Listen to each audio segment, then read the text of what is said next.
Welcome to another edition of Points of Interest, brought to you by the Lebanon Area Chamber of Commerce. And as we do each week, we present you with the activities that are going on in the Upper Valley for this coming week. And we always have a guest to speak on a particular topic of interest to our audience. And this week we have two guests, Tim Traver and Sarah Blum, and we'll be talking about their agency, which is Cover.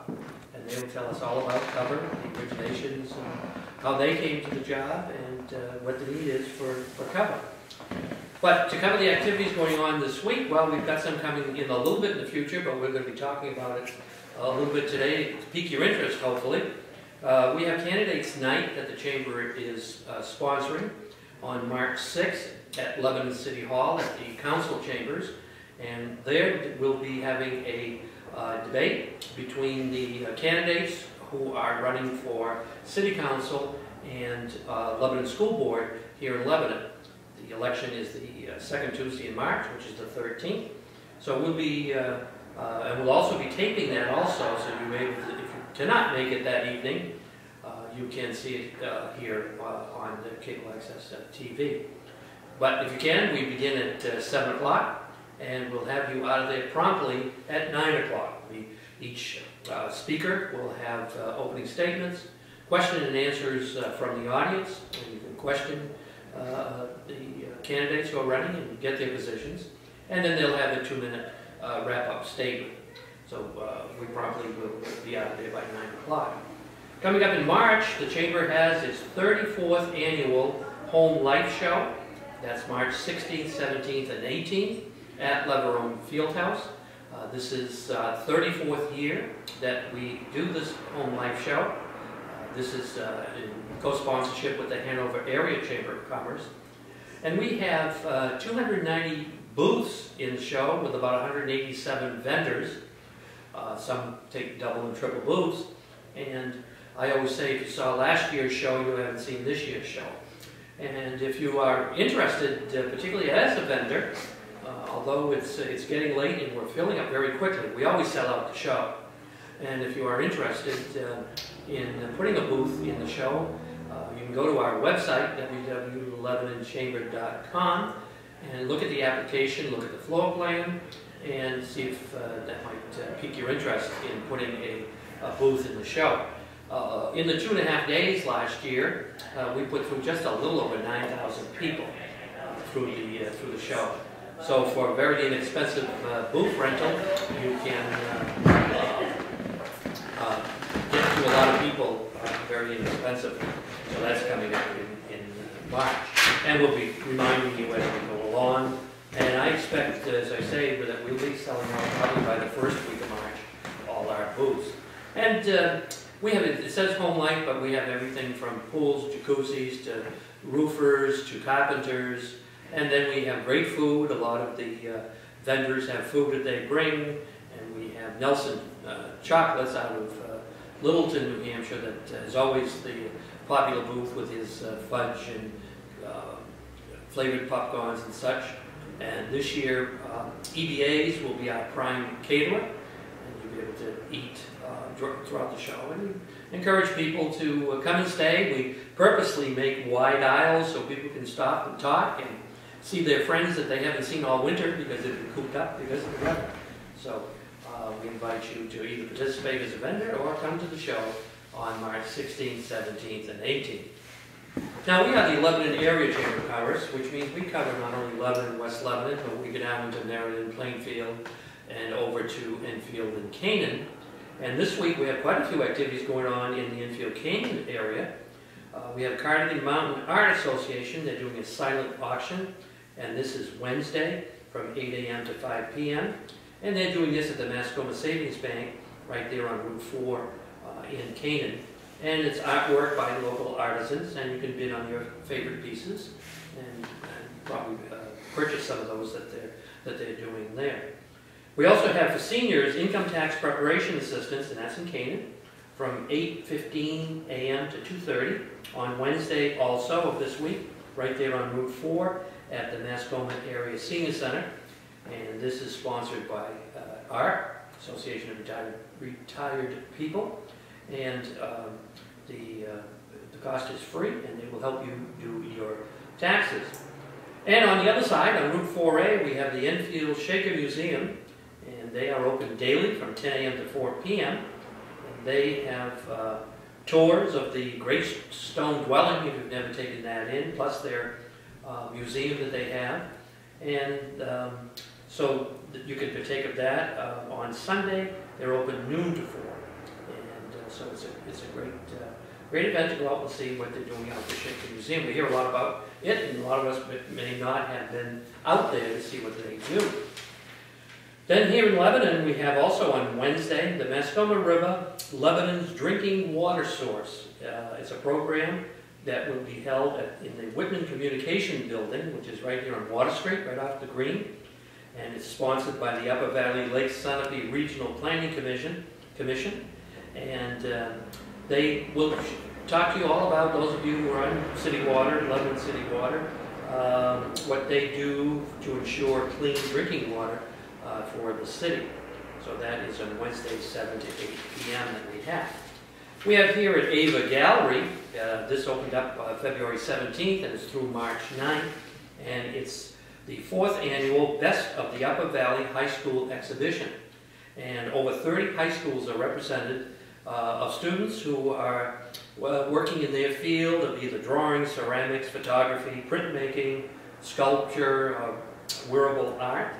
And you can all see that here at Ava Gallery, and they're open 10 to 5 daily.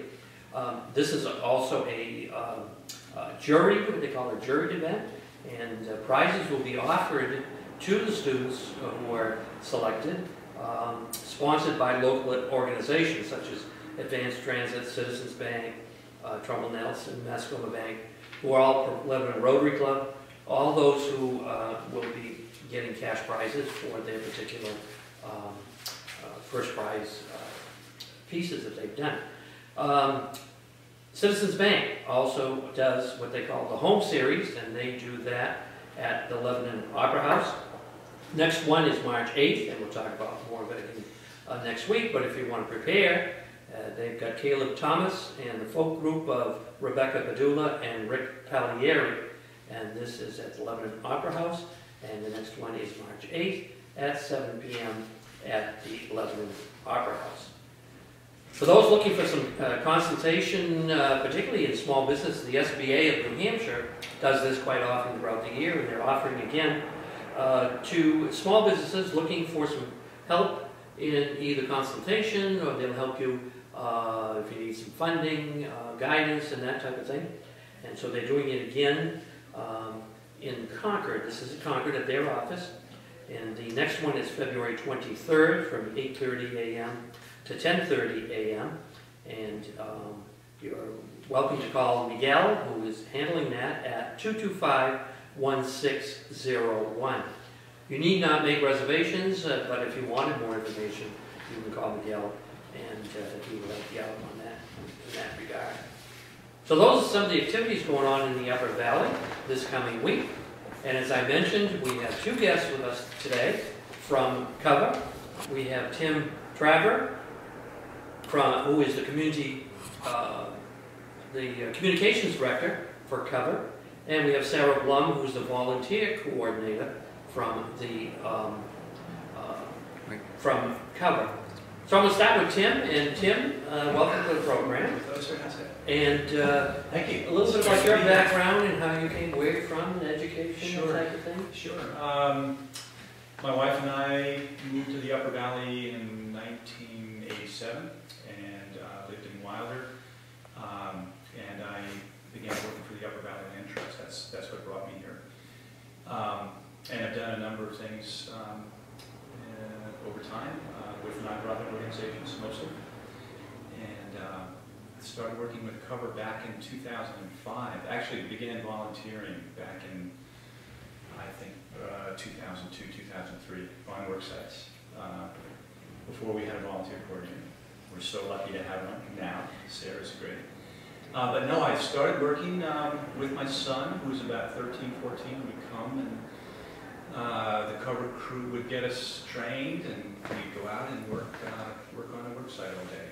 And I just thought it was a great organization. And then in 2005, I was hired to become the co-director there with the founding directors, who were Simon Dennis and Nancy Bloomfield. So cover, I can just tell you, cover started at Dartmouth back in was it 98 or 98 as project installation. So it was a project of Dartmouth students and going into homes and helping people insulate their homes. It's work we still do.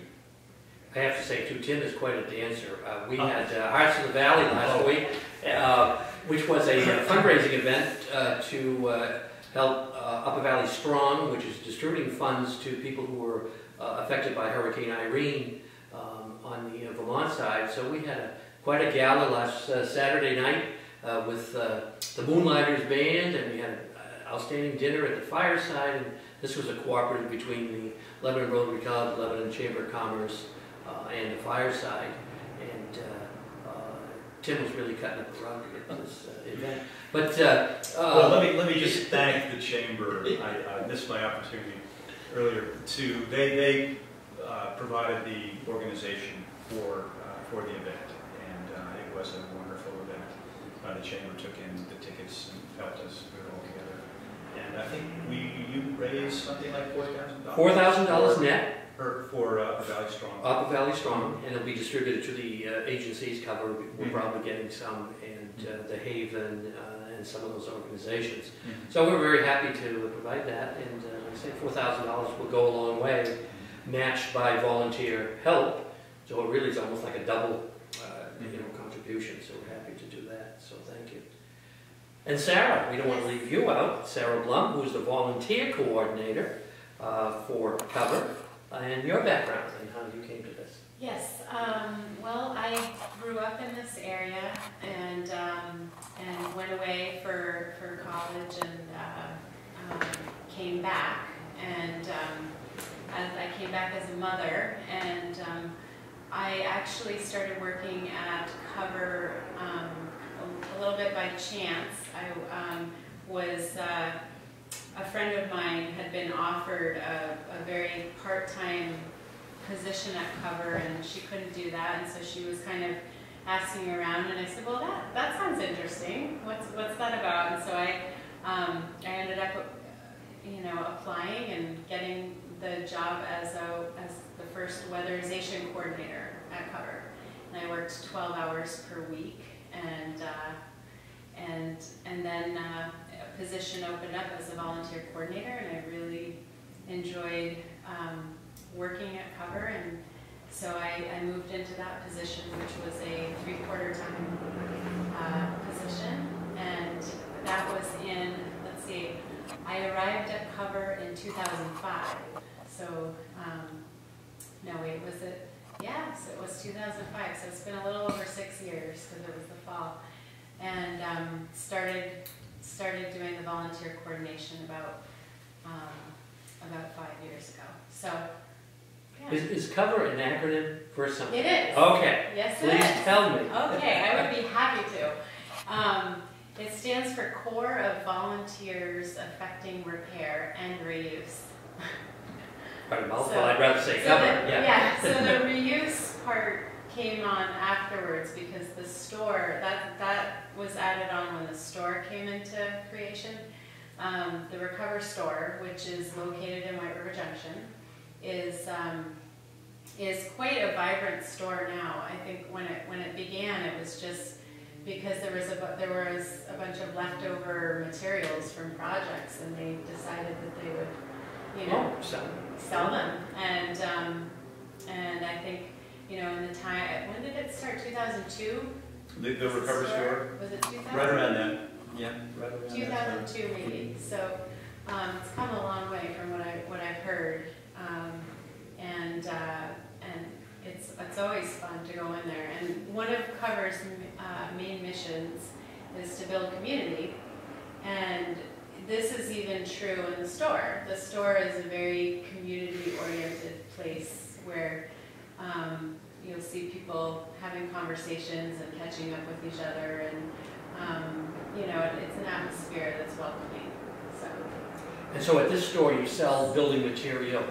Building materials, furniture, appliances. Oh, We also have a hardware section where you can pick up things for all sorts of projects, and then we have, you know, stuff for your kitchen and paint, and so there's all sorts of things. I mean, people donate items, so sometimes, you know, we get really unique things. But some really great furniture, and refrigerators, washers, dryers, dishwashers, ovens, toilets, sinks. Oh. It's a You really could build a big. house. You could build a house practically out of with the it. cover. Excellent. Yeah, store. yeah. And these are mostly materials left over from, or things that people have donated to you? People are remodeling. They may take their old countertops out and their sinks. They may do a bathroom over again, and they'll bring to us, or we'll go pick up with our truck donated materials from the house. But hardware stores sometimes, you know, will unload an old line of paint, or we recently got a wonderful donation from the 7 Barrel Group Hub of right. used flatware and plates And and actually, glasses. there were some very nice stools that came in from them too, So that didn't fit for them. So. And the store is located where? So how would someone find it? Yes, it's located at 158 South Main Street, and it's right down the street from the Coolidge, and that's Past the American Legion and right across, the old Agway that's was right. there at one point? Right down across from the American Legion. there? Okay. Yeah, it's and the old, it was the old Catamount Brewery building. Oh. It's a nice old brick mill building. Yeah. And, I know I said Lebanon Rotary Club participated a few years ago. We put a roof on an elderly gentleman's house Yes. down here in Lebanon and Meriden Road. And so the materials we got from cover, and we all pitched in, and so that this gentleman could stay and afford to live in his home. Are those some type of projects you're still doing for people? absolutely, yeah. And that's a very typical project, and I think maybe Sarah could speak to how we recruit volunteers, and it's a great model. So our model, we have a home repair program, and we have a weatherization program, and we just recently added an Irene home repair program. So our weatherization program is winding down right now as people aren't applying as much for weatherization anymore.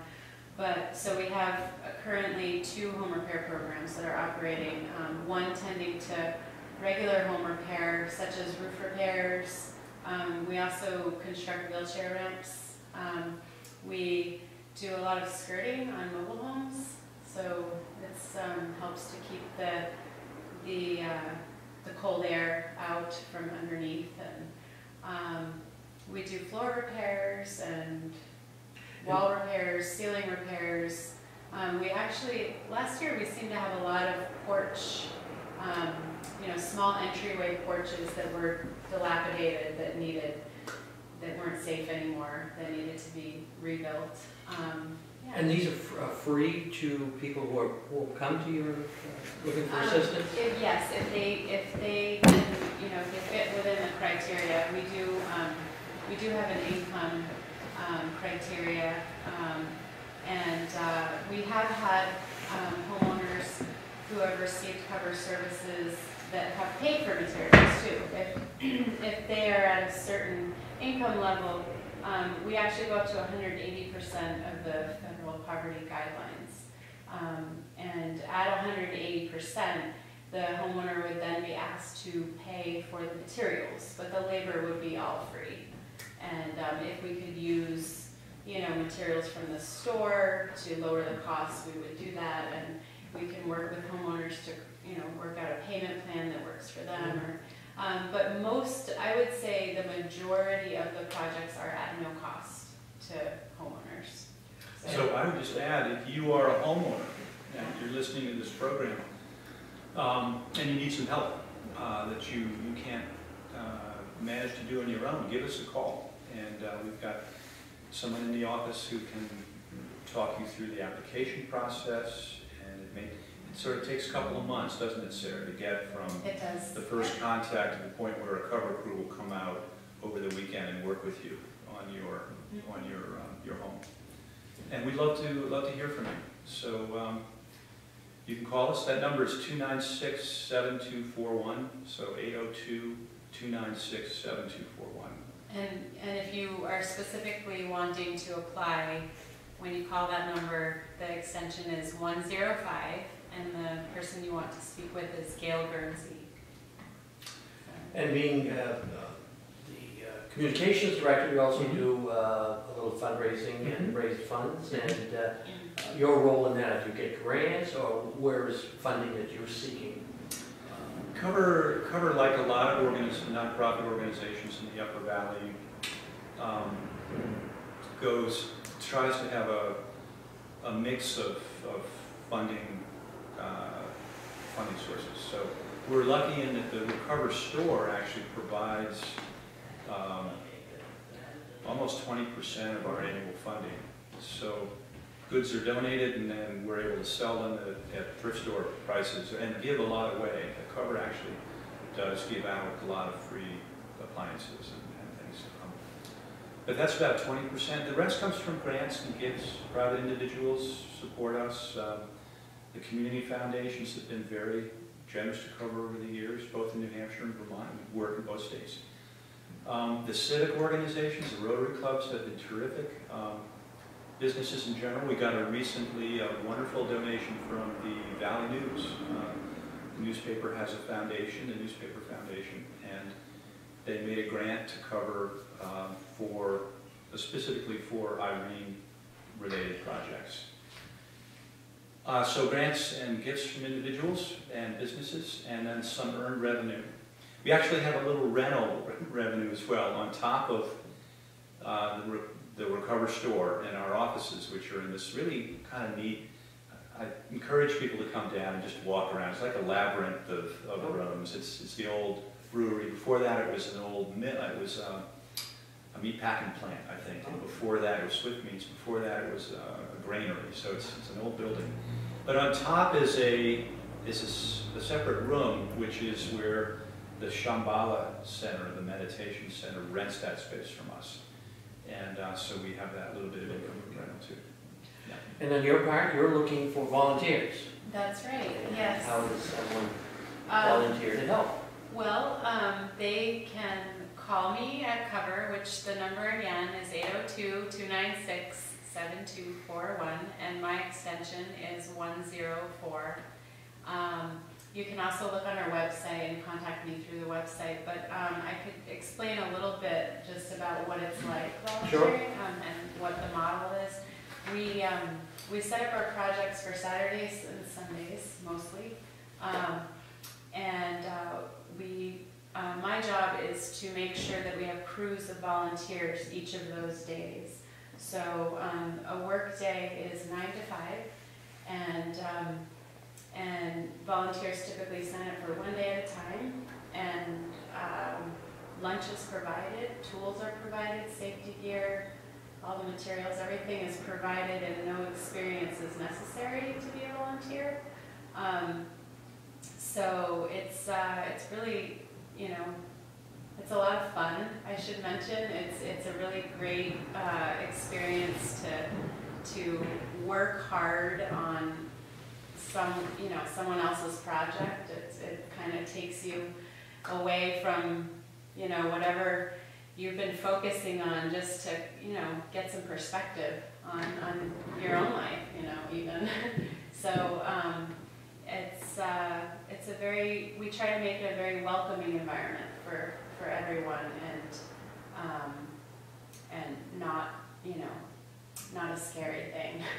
So for a person like myself who couldn't hit a nail with a hammer, and you wouldn't trust me with it, and you wouldn't trust me with any power tools, there's always something to do. That's right. Oh, good. That's excellent. right. I put all stuff away. Yes, I should mention that that our home repair directors are the biggest part of their job. I mean, we actually have some very skilled people leading our projects who were in the, in the contractor construction industry who have decided to move into cover for, for reasons of, just the community building aspect is something that draws them, and the values of working with our, I don't know what you Our clients. Our clients, Yeah. and helping people. So, so they are very trained in working with volunteers and making sure that volunteers are learning things and. Oh, probably going to learn how to get that nail with the hammer if I applied. That's right. That's right. Has your demand increased since Hurricane Irene? It has. It has. It has. That's actually kind of a tough question to answer because there's Upper Valley Strong has a number of applications for help that range in all sorts of different needs, and they're actually just at this time sifting through those and deciding who is going to help who. And we are currently working on a house that was recently built for a woman and her son because their home was completely damaged. And so we're trying to make that livable, and we will be there at least for the next month. And there are a few, and we're getting more applications for, I know we're looking at 2 more houses. And do you work with Habitat for Humanity in any way? Or we do. We're very closely with Habitat for Humanity, and what I will mention is so we are, as in response to Irene, we're out in the field. We were out in the field right away, helping with basic cleanup and getting volunteers onto work sites. And there are now long-term home repair projects that are coming. It's really like a 6 to 12 month time.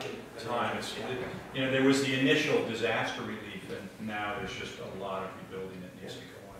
But if I could just mention, it's something that's interesting. It's also coming out of the Irene work is we've been working with Habitat and a few folks in the professional architectural and planning communities to develop a design book of Irene cottage homes. And this is, it's not even, this is pre-hot off the presses. We're just coming up with basic, energy efficient, affordable home designs that could be used to replace homes that have been just fully destroyed. There are at least 3 or 4 I know that are in the works now to be replaced, and they would be using these designs that are extremely energy efficient and affordable. Easy to do. Excellent. Well, I want to thank you both for being with us today. I'm sure very informative. And again, your phone number, somebody wants to contact you? 802-296-7241. Thank you. We'd love to hear from you if you need help because of Irene, or you've got a basic repair, or you'd like some weatherization. Do call us. We'd like to hear from you. Well, thank you, Tim and Sarah. And that concludes another story that we have to tell of the Upper Valley and the things that really go behind the scenes that people really don't know about. So we